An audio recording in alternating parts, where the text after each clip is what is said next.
Feliz domingo a todos desde el Cerro de los Ángeles, el centro geográfico de España, que no es el kilómetro cero de la Puerta del Sol donde todo el mundo se hace las fotos, sino este cerro que está en Getafe, a las afueras de Madrid, donde se construyó ya por 1900 y poco un monumento al Sagrado Corazón. No es el que veis, porque el monumento al Sagrado Corazón lo tengo enfrente, el que se construyó entonces, pero ese monumento curiosamente fue fusilado durante la Guerra Civil. Cuando algo no te gusta lo tiras, pero no lo fusilas. Es curioso que los enemigos de la Iglesia fusilen el corazón de Jesús. Y después de la Guerra Civil, pues se construyó este nuevo monumento con esa basílica que está debajo, donde por cierto hay una boda ahora. Bueno, pues alguna palabra sobre las lecturas de este domingo 23º, si no me equivoco. Si leéis la primera lectura y el Evangelio, que como sabéis pues siempre están conectados, nos habla de algo que pues no es fácil, que es la necesidad del cristiano, o mejor dicho, la obligación del cristiano de corregir algo que no le apetece a nadie. Y sin embargo, dice el profeta Ezequiel que Dios le ha puesto como atalaya, para que desde esa atalaya pues nosotros corrijamos. Fijaros que la semana pasada el profeta Jeremías se quejaba diciendo: estoy hasta el gorro, lo decía con otras palabras, estoy harto de gritar violencia y destrucción, todos se burlan de mí, la palabra de Dios se ha convertido para mí en oprobio. Es decir, que estaba cansado de tener que levantar la voz en contra del pecado que él veía. De hecho, tanto el profeta Ezequiel de este domingo como el profeta Jeremías del domingo pasado murieron asesinados por el pueblo de Israel, porque el pueblo de Israel no aceptaba a los profetas, como Jesús lo dice en el Evangelio muchas veces.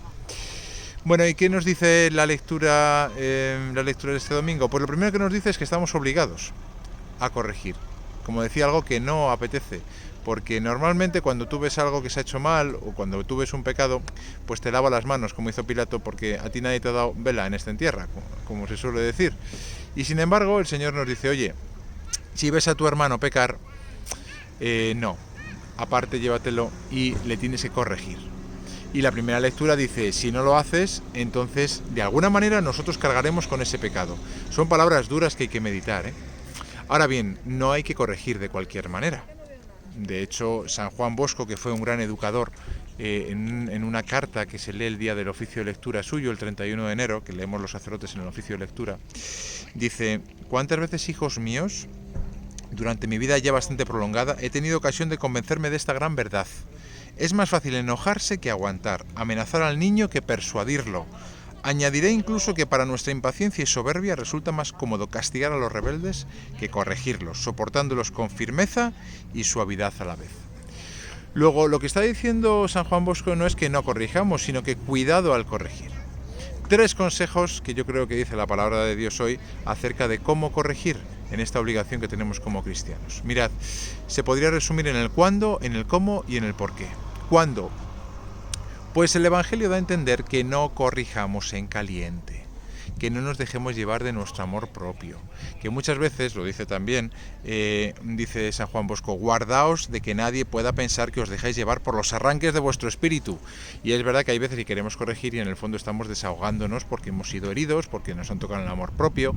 Luego, en general, ¿cuándo tengo que corregir? Deja pasar tiempo, nunca en caliente. Y a veces tienes que dejar pasar no horas, sino días y a veces incluso semanas, para que a la hora de corregir lo hagamos bien, ¿no?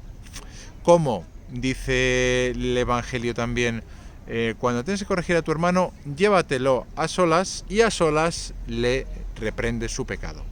Luego, nunca corregir en público, a no ser que haya sido una cosa pública y haya que evitar el escándalo, pero corrige a esa persona en privado. Y dice después: si no te hace caso, entonces llama a 2 o 3 hermanos y intenta que te comprenda y que te haga caso. Esto no significa, cuidado, que tengamos que llamar a gente que piensa como nosotros para hacer bullying a esta persona que queremos corregir. Si seguís leyendo el Evangelio, al final dice: cuando dos o tres os reunáis en mi nombre, allí estoy yo en medio de ellos y yo os concederé lo que pidáis. Luego está dando a entender, si lo unimos con el principio del Evangelio, que cuando un hermano está en el error, nos juntamos varios, ¿para qué? ¿Para hacerle bullying? No, para rezar por él, para intentar con nuestra oración, con nuestro ejemplo, con nuestra conversación, por supuesto también, hacerle ver que está errando, ¿no? Pero no para que seamos más contra uno. Cuidado con esa interpretación que no sería caritativa.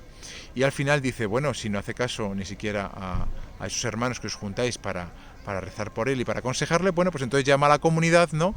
Y que él sienta, ¿no? Pues que con ese pecado está saliéndose de la comunidad. Bueno, puede haber veces que el orgullo impida que uno acepte una corrección, ¿no?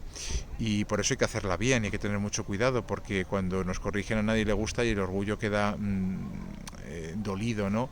Y puede uno reaccionar con cierto orgullo y apartarse de la comunidad y apartarse de la iglesia, ¿no?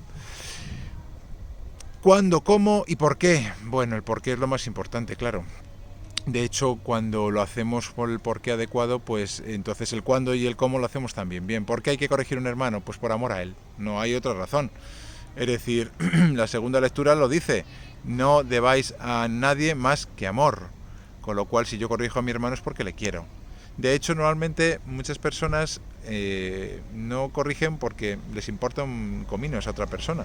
Eso pasa incluso hoy en día en las familias. A veces hijos de padres separados, ambos padres a veces le consienten todo. ¿Por qué? Porque lo que quieren es ganarse su cariño, pero saben que si le corrigen por amor, pues el niño se puede molestar y entonces pues deja de hacerle caso a él y se va con el otro cónyuge, ¿no? Y le hace la guerra, ¿no? Luego sí, a veces que tenemos que darnos cuenta de que cuando corregimos lo hacemos por amor, aunque eso nos traiga a veces, bueno, pues consecuencias un poco negativas, ¿no? Por cierto, al hilo de esto, la segunda lectura me ha recordado una famosa frase, ¿no? Cuando dice San Pablo en Romanos 13 de que a nadie debáis más que amor y hace del amor al prójimo, ¿no? Pues lo más importante, he recordado esa frase que se suele decir de ama y haz lo que quieras. No es lo que quieras. En latín, si no me equivoco, es una frase de San Agustín que dice ama et quod vis fac, es decir, ama y lo que quieres, hazlo. No, perdón, ama y haz lo que quieres, eso es, perdón, estas son las cosas del directo. Es un presente indicativo, no es haz lo que te dé la gana. ¿Por qué? Porque en nombre de esa frase se han dicho muchas tonterías, se han ensuciado la palabra amor. No, ama et quod vis fac, es decir, ama y haz lo que quieres. ¿Qué es lo que quieres en el fondo, no? Pues amar. Y entonces, si realmente amas, pues haz eso. Pero si realmente amas. Por eso me parece que era oportuno sacar aquí a colación esa frase que a veces se malinterpreta y se dice como muy bonita, pero que en el fondo se quiere hacer lo que da la gana. Aquí hay un conjunto de monjas que vais a ver pasar, porque aquí hay de todo, hay bodas, hay monjas, hay familias. Bueno, espero que paséis un feliz domingo y que las lecturas de hoy os ayuden, que aprendamos a corregir, que lo hagamos porque el Señor nos obliga, pero que lo hagamos con amor. Sabiendo esos pequeños trucos, ¿no?